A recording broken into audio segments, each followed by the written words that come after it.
اللهم ارفع البلاء عن الحرمين الشريفين عاجلا غير آجل، ولا تحرمنا الطواف بكعبته ولا الصلاة في روضة نبيه.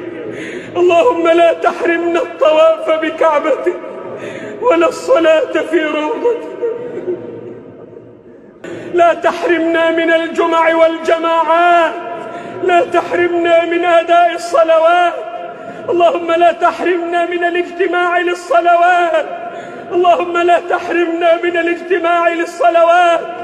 اللهم إن نبيك علمنا أن نفزع عند الشدائد إلى الصلاة لك، فنعوذ بك أن نحرم من الصلاة لك، ونعوذ بك أن نحرم من الاجتماع في بيوتك.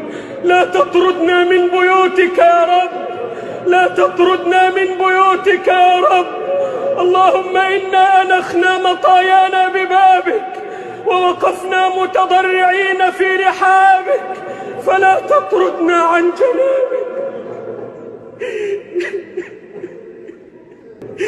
اللهم اجعل هذا الوباء تذكيرا للعصاة والمذنبين، واجعله ردعا للظالمين والمتجبرين، واجعله حسرة على الكافرين والمنافقين. اللهم وأنج المستضعفين، وفك أسر المأسورين، وارحم ضعفنا يا أرحم الراحمين.